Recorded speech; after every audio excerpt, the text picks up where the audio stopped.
Sejam muito bem-vindos ao JuizPod, podcast jurídico do Bahia Notícias. Eu sou Karina Calisto, advogada, professora e apresentadora desse projeto. E hoje estamos aqui com a edição especialíssima, diretamente aqui do 2º Congresso Brasileiro de Direito e Sustentabilidade. São 2 dias, hoje e amanhã, dias 16 e 17 de maio.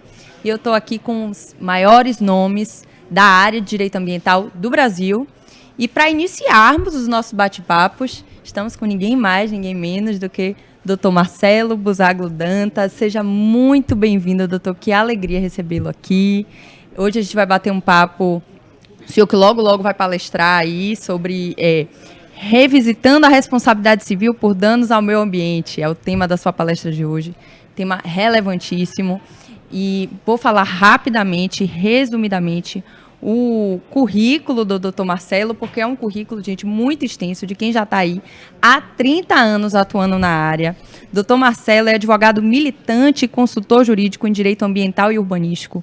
Possui quase 30 anos de experiência no tema, com forte atuação nas áreas de contencioso e consultoria em licenciamentos ambientais, além de orientar empresas em diferentes temas envolvendo meio ambiente e sustentabilidade.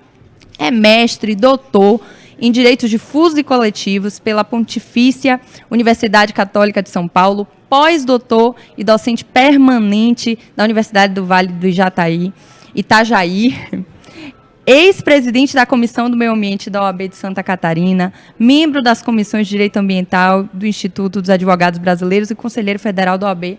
É, assim, um currículo extenso. Eu falei aqui, resumidamente, alguns pontos, mas, doutor, seja muito bem-vindo ao JuizPod. Muito obrigado, Karina. Muito obrigado. O privilégio é todo meu de poder participar e, eventualmente, contribuir com a elucidação de algumas questões sobre esse tema tão candente, né, e, ao mesmo tempo, tão relevante para toda a sociedade. Sim, extremamente relevante. Falando sobre o tema que o senhor vai abordar hoje e também sobre um pouco do seu trabalho, eu acho que eu gosto sempre de iniciar perguntando aos nossos convidados sobre como eles pararam na área que eles atuam. O senhor tem aí quase 30 anos de atuação com direito ambiental, né? O direito ambiental que hoje é cada vez mais debatido, mas há 30 anos atrás não era tão debatido assim, a gente não tinha tantas pessoas atuando nessa área. Então eu queria entender o que levou o senhor a escolher, né, ou ser escolhido pelo direito ambiental para atuar com essa área, e como foi esse seu início e essa sua trajetória aí brilhante que já segue. Não, é verdade. Alguns acasos, algumas coincidências, um desejo grande de explorar um tema que à época era muito incipiente. Né? Como você bem falou, eram pouquíssimos os profissionais que se dedicavam ao estudo aprofundado do tema naquela época. Mesmo na própria faculdade de Direito, nas faculdades de um modo geral, a disciplina, quando existia no currículo, ela era dada como optativa. No meu caso, eu não cursei, porque embora optativa, ela não era oferecida por falta de alunos. Sim. Então, foram coincidências que acabaram me levando a estudar mais aprofundadamente o tema. Tive alguns auxílios, evidentemente, né? Ninguém faz uma carreira sozinho, e mesmo esse pontapé inicial. Eu fui bolsista do CNPq ainda na graduação em Direito, e ali eu comecei a desenvolver os primeiros estudos na área. Depois tive uma oportunidade profissional no setor público, inicialmente, de atuar como assessor jurídico de um órgão ambiental da minha cidade de origem, que é Florianópolis.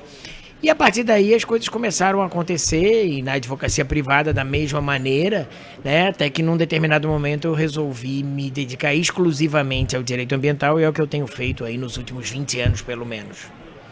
E doutor, até na minha graduação eu também não tive nem a opção de fazer direito ambiental, porque realmente não era uma matéria tão requisitada, e está se tornando cada vez mais requisitada, né? Eu acho que os holofotes aí aos temas. E o senhor tem tem um trabalho de mestrado, né, que virou um livro, que é Ação Civil Pública e Meio Ambiente.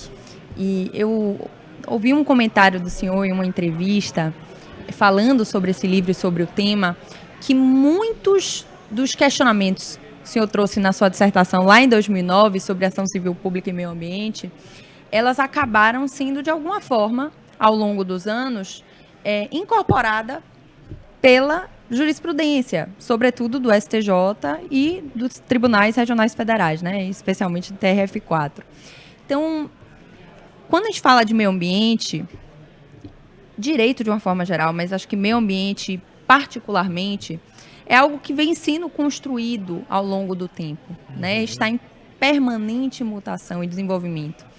Então, o que o senhor tem a dizer sobre isso, de um trabalho que foi feito, né, há 15 anos e que tanta coisa já mudou e que tanta coisa ainda está por mudar também? Perfeito, Karina. A pergunta é muito interessante porque me permite voltar ao passado, a uma época em que a jurisprudência era muito limitada. Eu me recordo de, quando muito jovem, me gabar de dizer que conhecia toda a jurisprudência ambiental do STJ. Ah, que maravilha. Porque eram apenas 6 acórdãos. Então era muito fácil conhecer, saber quem eram os relatores e do que tratava cada um dos casos. Hoje isso é humanamente impossível, são centenas, milhares de decisões em matéria ambiental. De fato, muitas questões elas foram sendo endereçadas pela jurisprudência ao longo dessas décadas. O próprio tema da minha fala hoje, essa revisita, eu chamo de revisita, e talvez o re entre aspas, porque pode ser uma visita, na medida em que muitas questões elas são novas, elas são recentes. Sim. Hoje, o debate que se trava mais é até que ponto alguns precedentes são vinculantes, na medida em que nós temos essa nova sistemática hoje, né, processual, que aproxima o direito brasileiro da common law, dando força a algumas modalidades de precedente, não a outras. Perfeito. Então hoje o grande desafio do intérprete na área do direito ambiental é tentar verificar o que efetivamente é jurisprudência qualificada, o que é precedente com força vinculante. Muitas das questões realmente elas foram endereçadas bem ou mal, acertadamente ou não. Eu tenho algumas críticas, evidentemente, com outros posicionamentos eu concordo, mas fato é que houve uma evolução, que alguns chamam de involução, mas houve na própria formação do direito ambiental, que se nós pensarmos é um ramo muito novo da ciência do direito. No Brasil, o grande marco regulatório é a Lei 6938, que é de 1981. Se nós compararmos com o Código Civil de 16, já estamos falando aí numa diferença muito grande, né, de épocas. E então esse direito ele está em movimento, em constante evolução, mas hoje já existem algumas ideias sedimentadas e muito daquilo que eu escrevi à época acabou sendo respondido de uma maneira ou de outra, algumas posições concordando com aquilo que eu apregoava, outras não, mas fato é que hoje nós temos um arcabouço normativo aí incluído lei, jurisprudência e doutrina que permite uma noção mais clara do direito ambiental no Brasil, da aplicação prática do direito ambiental no Brasil. Perfeito. A gente tem, doutor, questionamentos, né, de ordem ambiental que a todo tempo tem uma previsibilidade de temas, mas tem questões que a gente acaba sendo acometido por novas situações que vão surgindo, por uma mudança estrutural da sociedade, às vezes a forma de empreender. Inteligências artificiais também acabam interferindo na maneira como as empresas e as sociedades se relacionam com a natureza, né? Com a natureza, e eu falo aqui porque meio ambiente a gente tem um sentido amplo, tem o meio ambiente cultural, laboral, natureza, de uma forma geral, é tudo que nos cerca, né? Mas, assim, o contato com o meio ambiente, o contato com a natureza, o contato com a sociedade muda de maneira muito rápida, né? E é uma crescente que não vejo a possibilidade de retroceder. Então, eu queria saber, a gente está falando aqui de jurisprudência, que é muitas vezes necessária, porque a lei, ela não, de fato, não consegue acompanhar esses movimentos nessa velocidade, e a gente precisa a todo tempo do judiciário, muitas vezes ali fazendo interpretações que abarquem a nova realidade, né, de alguma forma.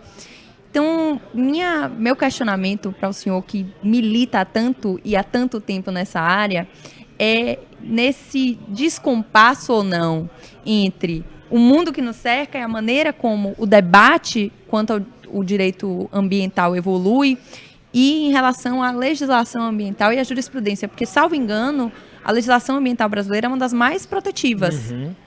Perfeitamente. Existem alguns excessos que são naturalmente fruto de uma realidade histórica no Brasil. Que não é exclusividade do Brasil, mas no Brasil nós percebemos esse fenômeno com muita clareza. Sim. Nós vivemos décadas de descompasso, de despreocupação total e restrita com o meio ambiente.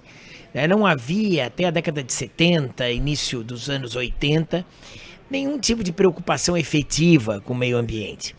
A legislação era muito, muito frágil. Havia o Código Florestal de 65, que foi editado com outro viés, acabou depois sendo reformulado e servindo como uma efetiva fonte de tutela, de proteção ambiental. Mas fato é que havia uma necessidade de se dar um basta àquilo que acontecia no Brasil. Veio uma legislação protetiva, veio uma atuação intensa do Ministério Público, veio uma resposta do Poder Judiciário. E hoje eu penso que nós estamos no momento de buscar um equilíbrio. Porque se essa intervenção ela era, eu não diria nem necessária, mas sim indispensável, hoje ela se tornou em alguns aspectos exagerada. Porque se ignora muitas vezes, como tudo, né? O remédio acabou sendo um pouco mais forte do que a doença e acaba se ignorando que esses remédios podem causar outros males. E eu me refiro a se ignorar muitas vezes que existem outros direitos fundamentais em jogo quando uma causa ambiental vai ao Poder Judiciário. Não é apenas a proteção ao meio ambiente que está sendo discutida, mas muitas vezes é um outro direito fundamental de idêntica hierarquia. É o direito à vida, é o direito à dignidade humana, é o direito à saúde, enfim. Que são tão importantes quanto. Tão importantes quanto e hierarquicamente posicionados da mesma maneira que o meio ambiente. Então, diante de uma situação que envolve o direito à moradia, por exemplo, e a proteção ambiental, o que faz prevalecer, o que deve prevalecer no caso concreto? O próprio crescimento econômico, desenvolvimento econômico e social, em muitos foros isso não é abertamente aceito, que haja um direito fundamental ao desenvolvimento econômico e social, mas ele está lá na Constituição, tanto quanto está a defesa do meio ambiente. E isso leva a que, a meu ver, haja necessidade de um reposicionamento da questão ambiental. Eu repito, foi necessário uma intervenção drástica, mas agora é hora de revisitar. Por isso o tema da minha palestra. Reequilibrar um pouco. Um reequilíbrio para se contemplar situações que envolvem outros direitos fundamentais. Um país que ainda tem uma vasta gama de miseráveis, um país que precisa continuar a crescer, precisa gerar emprego, precisa gerar renda, claro, com um equilíbrio ecológico, sem sombra de dúvidas, mas não tornando o meio ambiente, a defesa do meio ambiente intransigente um fim em si mesmo. Isso é que hoje, a meu juízo, precisa ser urgentemente revisto por certos segmentos da sociedade que enxergam a proteção ambiental como o único direito presente na Constituição, quando isso não corresponde à realidade. Não, perfeito, doutor. Eu vou... Isso se encaixa, isso que a gente está conversando aqui, exatamente com o questionamento que eu queria lhe fazer, porque quando a gente pensa em direito ambiental, a gente sempre parte da ideia de preservação do meio ambiente. Eu até ouvi o senhor uma vez dizer em uma entrevista que a gente fala do princípio do desenvolvimento sustentável e que acabou que se convencionou, eu não sei de que forma, a se chamar de sustentabilidade, para não se passar a ideia de que haveria uma preocupação primeira com o desenvolvimento, né, como uma ideia de desenvolvimento econômico, para depois se pensar numa sustentabilidade. Acho que era algo nesse sentido.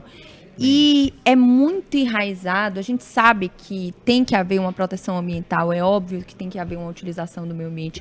Pensando em uma preservação, é um direito de todos, é um direito difuso, coletivo, é de todos nós e das gerações futuras também, né? Por isso que deve ser preservado. Mas quando a gente fala em debate do meio ambiente, a gente tem que pensar nesses outros aspectos também, que até o desenvolvimento sustentável tem esse tripé, né, de desenvolvimento social, econômico e a preservação ambiental.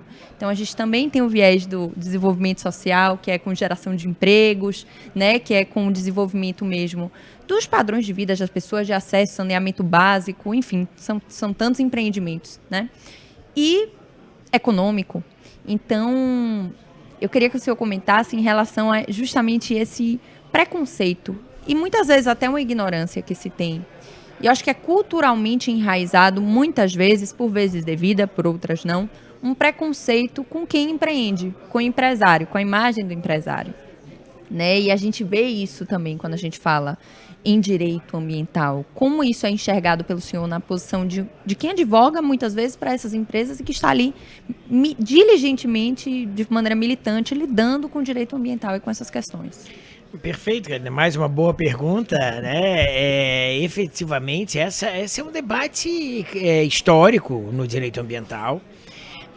Eu hoje entendo que a sustentabilidade realmente é a expressão mais adequada para poder abarcar todas essas vertentes, todas essas nuances, que alguns chamam de variáveis, de dimensões, enfim, alguns autores. Mas fato é que o meio ambiente não é, a sustentabilidade ambiental não é a única variável que deve ser considerada pelo tomador de decisão, seja administrativa, seja judicial. E o setor produtivo, nesse contexto, ele vem evoluindo significativamente. Foi-se o tempo em que o empresário ele não tinha preocupação ambiental. Mas isso é só por causa dos instrumentos de comando e controle. Na verdade, ele está fazendo porque ele tem medo. Pode ser, não importa o motivo. Hoje tem até um apelo comercial. As pessoas buscam muitas vezes. É valor que agrega ao negócio. E pouco importa qual é a razão, né? Nós temos que deixar de lado um pouco essa visão romântica. Sim. De que tem que ser porque está motivado para gerações futuras. O que importa é que faça, não importa o motivo. E fato é que nenhum empresário, claro que sempre haverá exceção, mas como há exceções também, né, em outros setores, mas nenhum empresário em sã consciência vai ser contra a proteção ao meio ambiente, não vai querer que o seu negócio destrua a natureza. E ele vem tomando as cautelas. Ele vem procurando, buscando empreender num cenário de extrema dificuldade. Por quê? Um cenário em que reina a insegurança jurídica. A insegurança que perpassa todos os setores nessa seara, a começar, né, pela competência para licenciar, passando pela possibilidade de controle jurisdicional do próprio licenciamento e outras tantas nuances que acabam gerando estimulando, na verdade, o não fazer, o não empreender, porque empreender se tornou muito difícil em função de tudo que está envolvido. Eu sou partidário de que sim, o país continue a crescer, nós precisamos de geração de energia, nós precisamos de produção de combustíveis fósseis, ainda que não seja a melhor solução, é o que temos. Nós precisamos de bens e produtos, bens e serviços que precisam ser feitos por alguém. Então, sem romantismo, esse desenvolvimento ele tem um custo. Claro que tem que se buscar compatibilizar sempre. A primeira variável do desenvolvimento sustentável, da sustentabilidade, é a compatibilização entre o crescimento econômico e o equilíbrio ecológico. Esse é o ideal. Muitas vezes não é possível e algum vai ter que ceder, e eu não digo que sempre será o meio ambiente que deva ceder, não. Será caso a caso. Hoje nós temos norma jurídica para tratar disso no Código de Processo.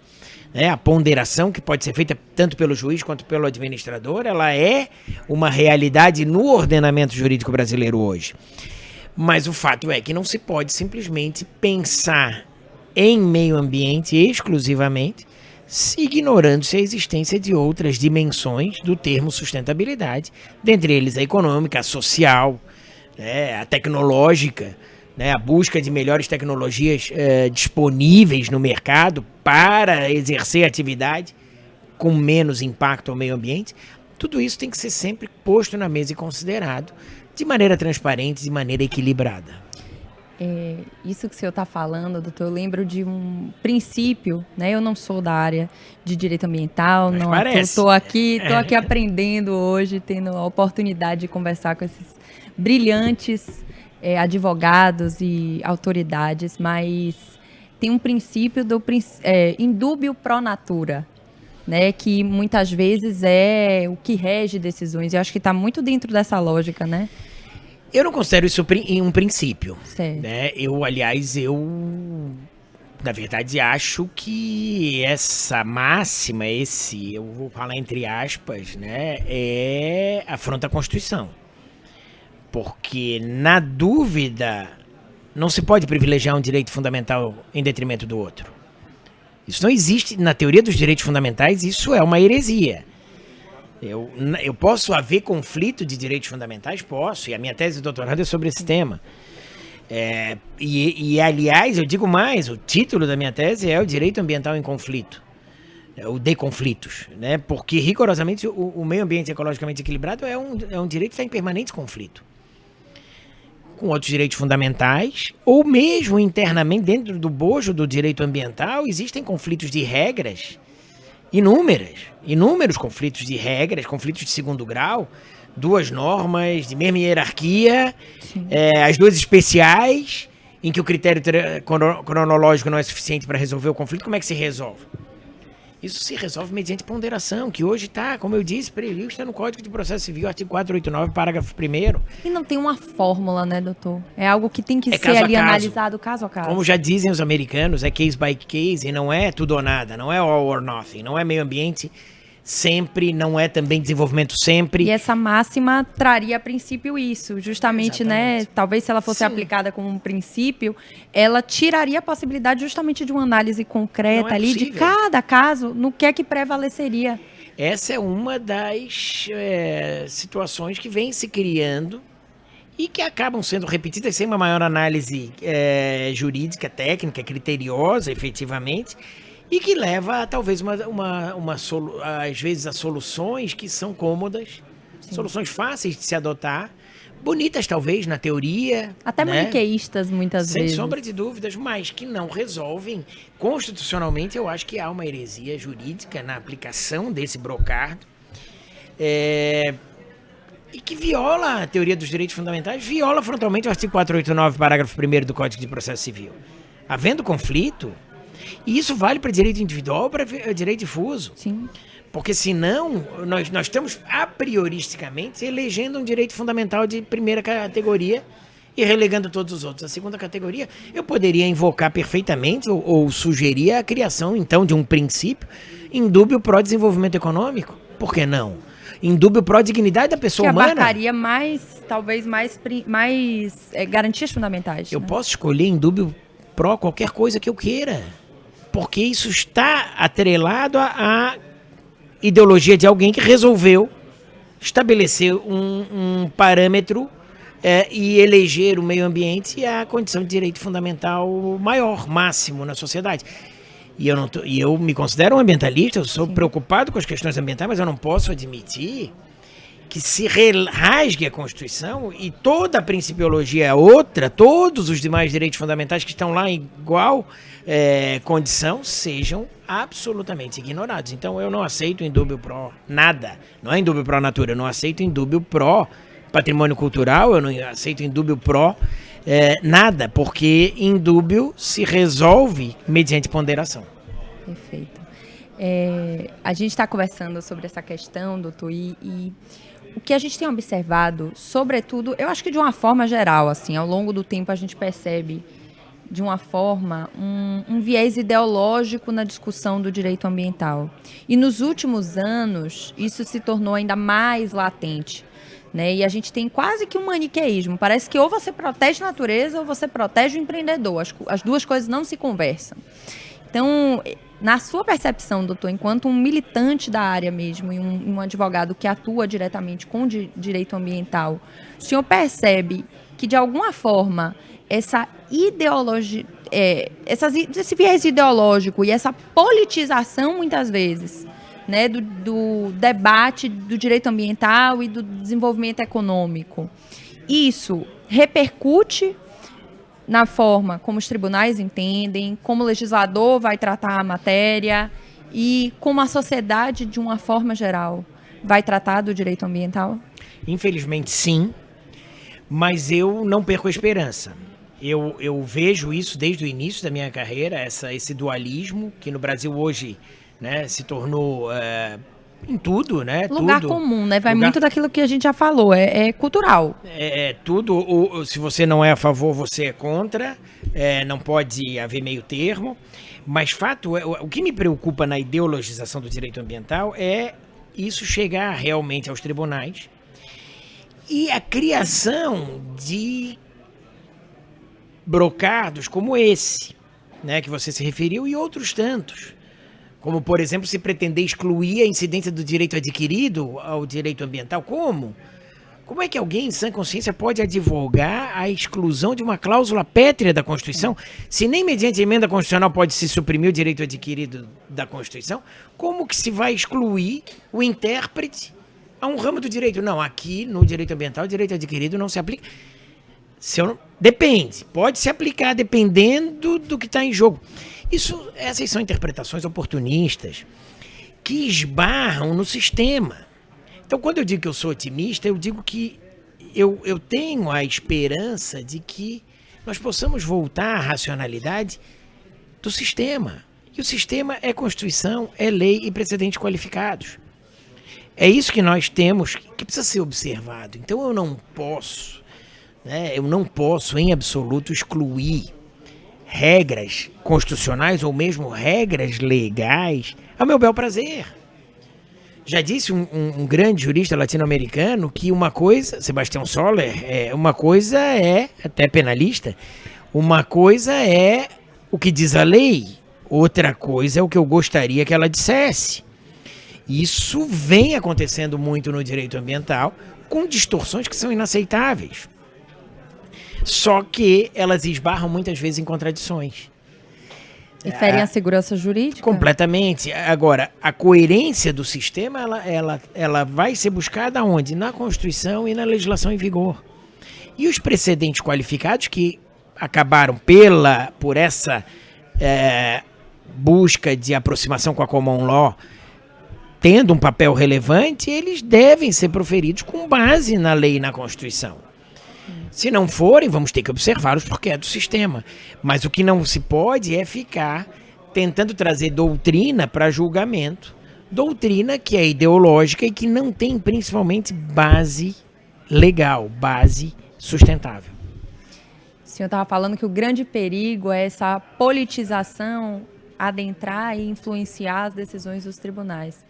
E há um grande perigo, inclusive porque se essa politização, né, esse viés ideológico que hoje está muito politizado, ele enraiza nas decisões dos tribunais, talvez de 4 em 4, de 8 em 8 anos, o tribunal comece a se contradizer e seguir uma linha completamente diferente, né? E esse é um perigo muito grande. O sistema da common law que nós estamos buscando, nós estamos nos inspirando, ele tem remédios para isso. Ele tem o chamado overruling, que é a superação do precedente. O precedente pode ser superado. Hoje, na Suprema Corte Americana, está em discussão a revisão de um precedente histórico, que é o caso Chevron, que orientou os julgamentos nos Estados Unidos durante décadas e hoje está para ser revisto. Isso pode acontecer, mas existem regras claras para a superação do precedente. Outro instrumento que nós também importamos, mas que eu vejo pouco utilizado ainda, é o distinguishing. Ou seja, tem o precedente vinculante, qualificado, mas peraí, o caso se aplica porque o que a gente percebe na prática muitas vezes é um comodismo por parte, principalmente do juiz de primeiro grau. Pega um precedente, bom, isso aqui... Mas esse precedente se amolda à realidade fática, sub judice. Então, será que nós já estávamos preparados para esse avanço com a common law? Em direção à common law, ao sistema de precedente?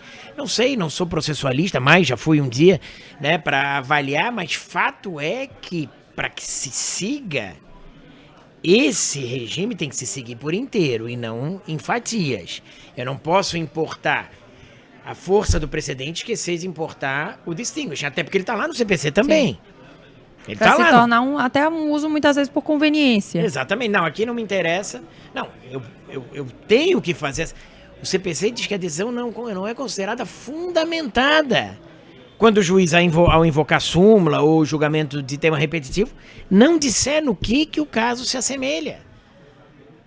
Ou seja, a decisão é nula se o juiz não fizer isso. A prática revela que o juiz pega o precedente, nem vê se é precedente qualificado ou não.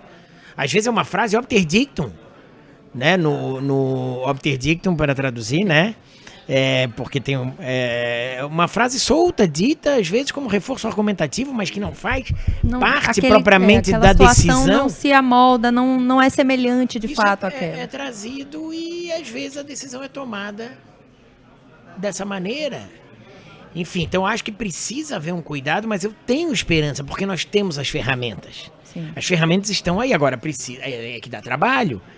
Precisam que os operadores do direito se debrucem sobre as ferramentas e tentem criar um sistema, ou estabelecer um sistema coeso de interpretação do direito ambiental. O direito posto, ele está aí, ele é muito claro. A forma como ele vai ser aplicado é que não pode depender da ideologia do julgador. Isso não é possível de ser admitido.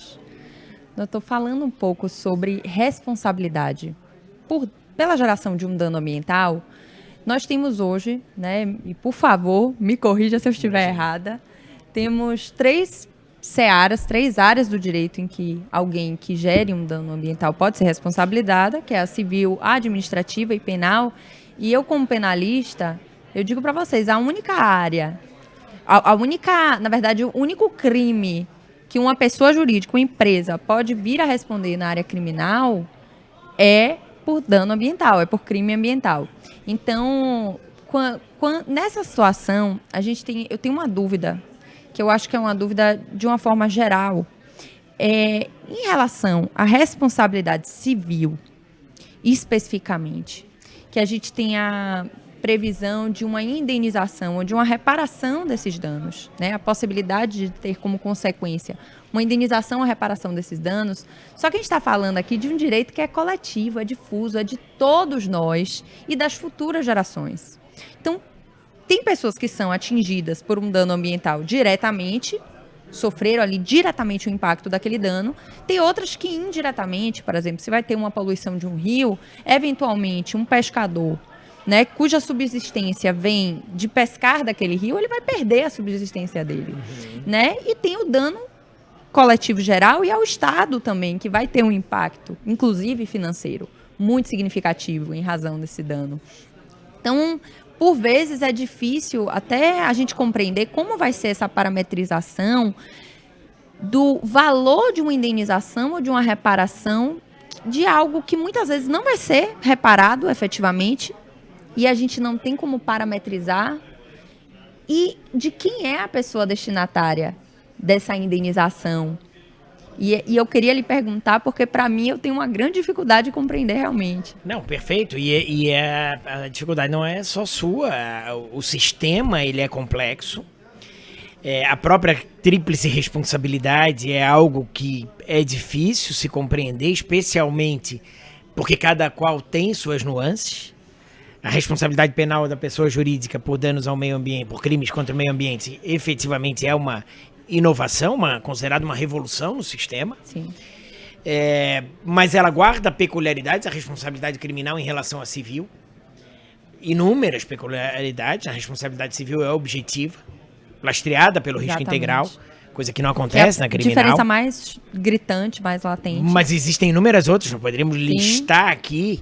A própria questão da imprescritibilidade da ação civil de reparação do dano. O procedimento como um todo. É todo diferente. As regras processuais, a forma como os agentes são colocados, é tudo absolutamente diferente. E, no entanto, pode, por uma mesma conduta, alguém ser responsabilizado nas três esferas. Sim.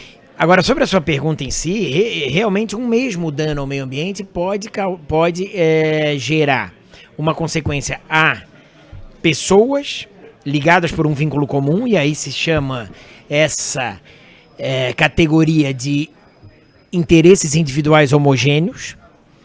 Pode afetar uma coletividade, grupo determinado, e aí se chamam esses direitos de direitos coletivos. E pode, ao mesmo tempo, essa mesma conduta gerar um dano dito difuso, que é um dano em que os indivíduos lesados são indetermináveis. É o caso de emissão de gases poluentes na atmosfera, em que o dano é difuso, porque não se sabe quem vai ser efetivamente atingido. O sistema das ações coletivas no Brasil, ele tem uma resposta muito inspirada no modelo norte-americano das class actions, que é para a defesa de direitos individuais homogêneos, o exemplo dos pescadores que você deu, ou dos atingidos por barragens para construção de hidrelétricas, etc., ou até vítimas de poluição sonora, vizinhos de uma mesma fonte poluidora, que é a ação coletiva para a defesa de direitos individuais homogêneos. Essa é uma ação que está prevista não na Lei da Ação Civil Pública, mas no Código de Defesa do Consumidor, na Lei 8.078 de 90. O artigo 91 e seguintes, os artigos 91 e seguintes estabelecem o regime dessa ação, que tem uma coisa julgada própria, uma coisa julgada segundo um eventum litis inutilibus, que é de acordo com o resultado da lide, ou seja, se a ação for julgada procedente, ela faz coisa julgada, para beneficiar as vítimas. E aí, essas vítimas elas vão se habilitar num incidente de liquidação de sentença, demonstrar o seu prejuízo e receber o valor devido a elas. Isso não tem nada a ver com a ação civil pública que é destinada para a tutela do direito difuso. Esse que, então, será a reparação do dano, que, se não for possível, será convertida em indenização que irá para um fundo, o fundo de que trata o artigo 13 da Lei da Ação Civil Pública, Lei 7347, de 85. Em muito rápidas palavras, é o modelo, é o sistema. É claro que é um tema que necessitaria de um aprofundamento, porque são ações extremamente complexas, porque fogem do modelo do Código de Processo Civil, completamente. Né, em todos os segmentos, todos os institutos, seja legitimidade ad causa, seja coisa julgada, como eu referi, seja interesse processual, os institutos processuais são redimensionados. O bom de conversar com quem é professor, além de advogado, é porque pega um assunto super complicado e consegue ali rapidamente traduzir. Espero que tenha conseguido. Não, eu acho que conseguiu, assim, né, rapidamente trazer ali um panorama que eu acho que fica compreensível para todo mundo. Pelo menos eu entendi aqui tudo o que o senhor explicou. Tem um outro tema muito importante quando a gente fala de direito ambiental, que é a questão de licenciamento, né? Para se empreender, para se explorar de alguma forma. Se a atividade ela tem e aí me corrija se estiver errado também, viu, doutor? Se a atividade ela tem um potencial de gerar um impacto ambiental, ela vai ali necessitar de um licenciamento, né? Que é basicamente, assim, em termos muito simplificados, uma autorização para poder empreender, né? E tem um prazo para isso, inclusive. Só que a gente tem uma questão de uma dificuldade muito grande, muitas vezes, do empreendedor, porque às vezes as regras não ficam tão claras quando você vai tentar buscar esse licenciamento, e regras, inclusive, quanto à competência. Para qual órgão eu solicito? A depender da região, a depender do que eu vou empreender, de qual vai ser o possível impacto, né? Então, isso acaba, muitas vezes, essa não clareza de informações no sentido de competência. E informações eu falo de uma forma geral, não apenas para o empreendedor, para a sociedade, mas muitas vezes dos órgãos que são responsáveis, né, por emitir esses licenciamentos, essas licenças. Então, isso acaba gerando, às vezes, uma demora injustificada, né, se conceder esse licenciamento, e aí perde todo mundo, porque esse empreendimento, ele não acontecendo e retardando, perde a sociedade como um todo também. A gente falou isso, né? Tem uma função social, né, do empreendedor também, da empresa. E nós temos uma outra questão, que é a judicialização. Porque, por exemplo, se uma licença ela foi concedida para um órgão incompetente, isso, por vezes, pode gerar uma judicialização depois. Então, eu queria saber a sua opinião, doutor, quanto a essa questão, essa falta de clareza, muitas vezes, sobre a competência e sobre as regras para licenciamento ambiental, e o impacto que isso gera de judicialização dessas demandas, que acaba enchendo também o judiciário e impactando na atividade dessas empresas. Perfeito. Muito bom. Rigorosamente, nós temos duas questões aí. A falta de regras sobre licenciamento é um problema endêmico no sistema do direito ambiental brasileiro. Por quê? Porque é um instrumento, talvez hoje o instrumento mais eficaz na busca da compatibilização do crescimento econômico com o equilíbrio ecológico, é o licenciamento.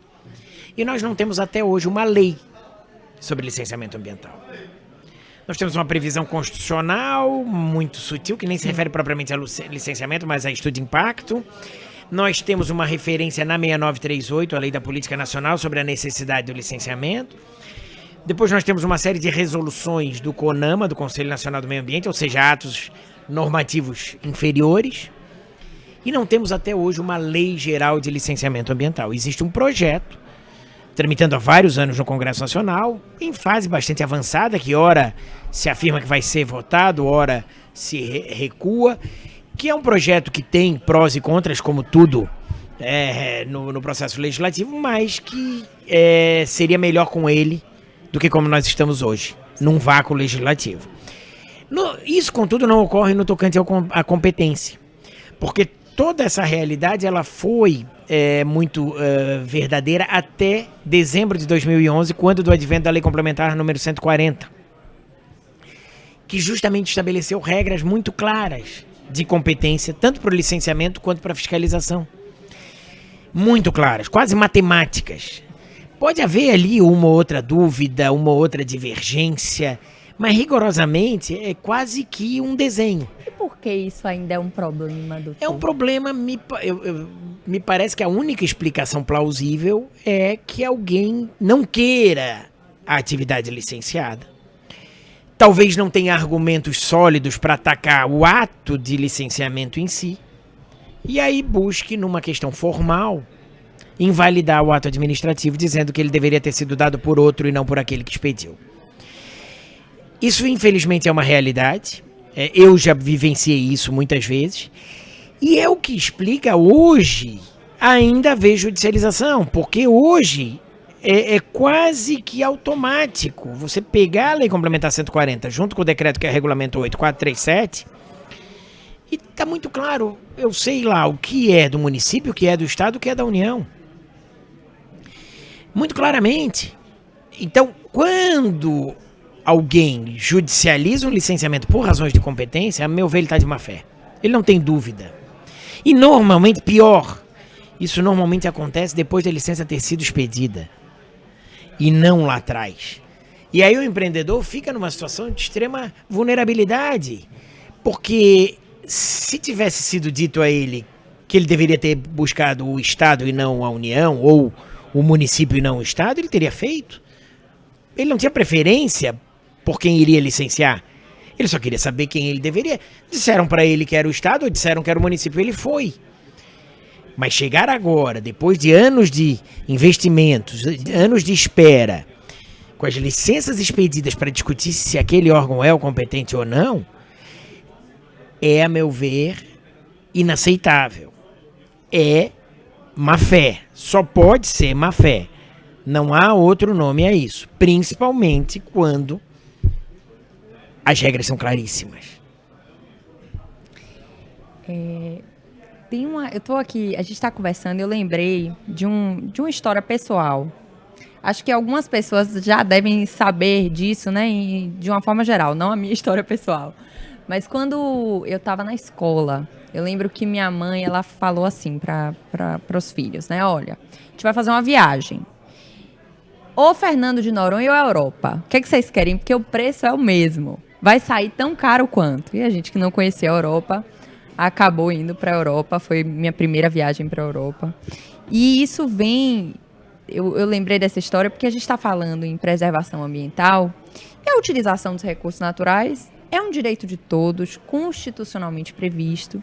Mas por vezes, e aqui, gente, eu falei, obviamente, essa história pessoal brincando, não estou dizendo que é indevido, não. Tem que cobrar mesmo, né? Se isso estiver sendo revestido para a preservação ambiental, sem dúvidas.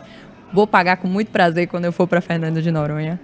Mas há, de fato, uma limitação à utilização desses recursos naturais. Por vezes você só vai adentrar uma praia, uma ilha e poder usufruir daquele ambiente que é de todos e é constitucionalmente garantido. Você vai ter ali o seu direito de vir também cerceado, de certa forma, por conta dessa preservação ambiental. E o Estado vai intervir ali.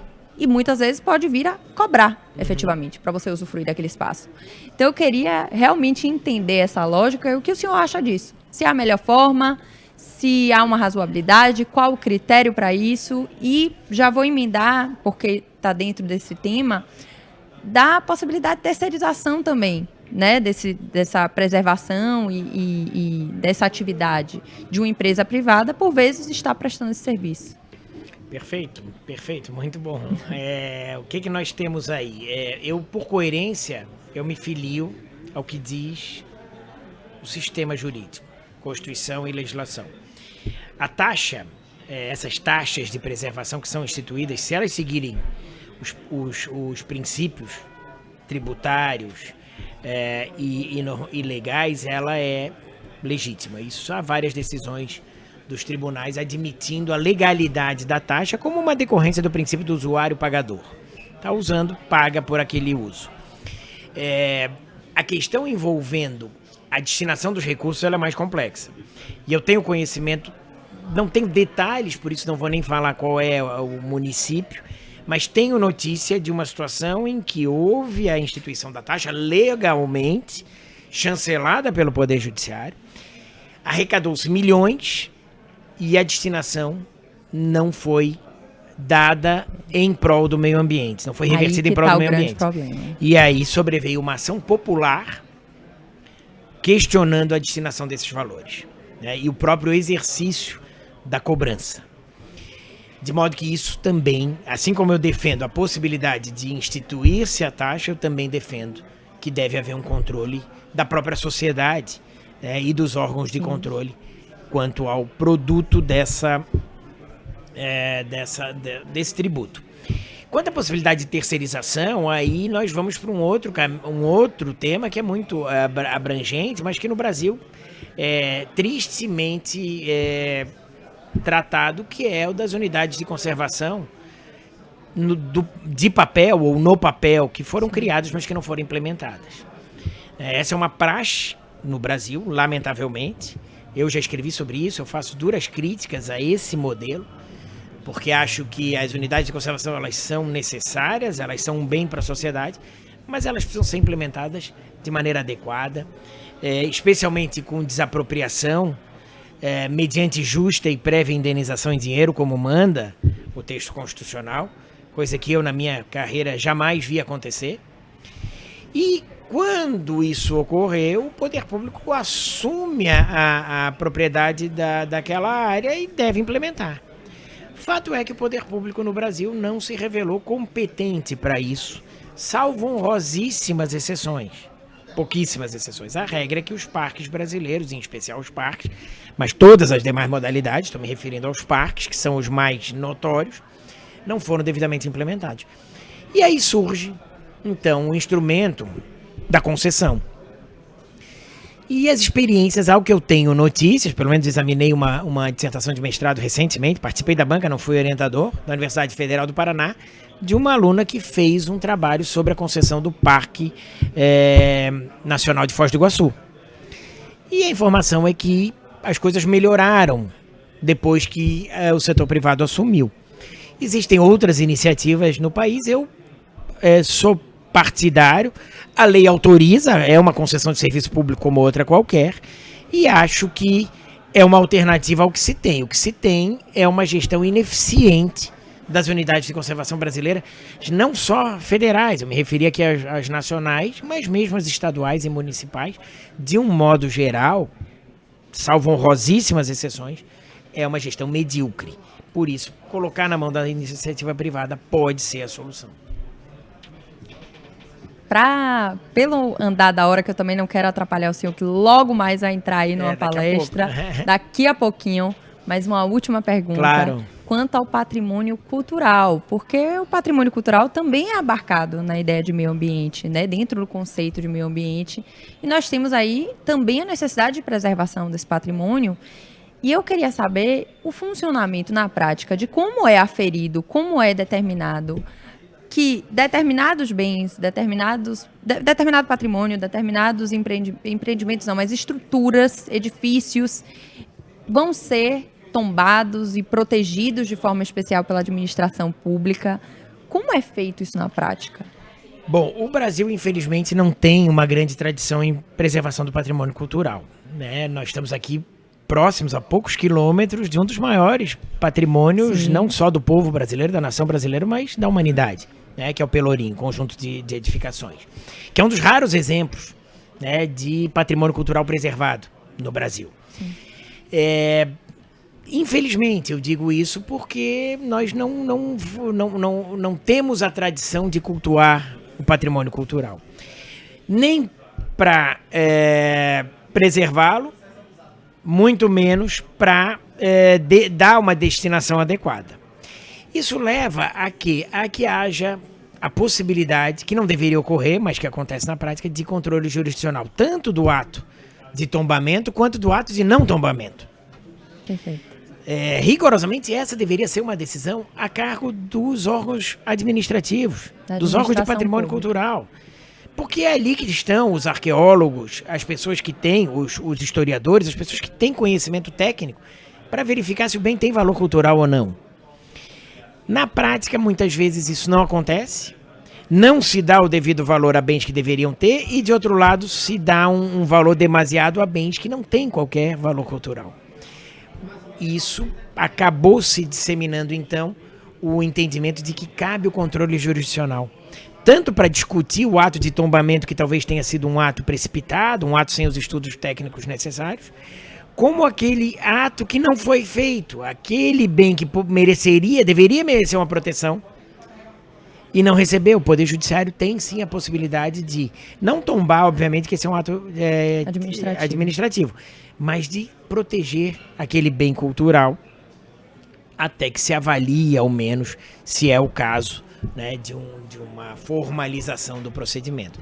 Acaba que nessa seara tudo vai para o Poder Judiciário na prática, tanto de um lado quanto de outro. Não é o ideal, mas é o que temos. Bom, é isso, doutor. Eu não vou tomar mais do seu tempo, mas quero lhe agradecer pelos esclarecimentos, foram brilhantes. Uma satisfação enorme recebê-lo aqui no nosso podcast, para mim é uma honra.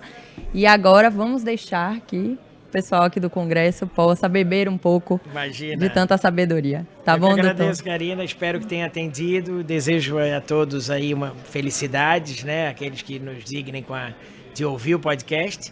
Foi um privilégio. Então é isso, pessoal. Obrigada a todos e até a próxima.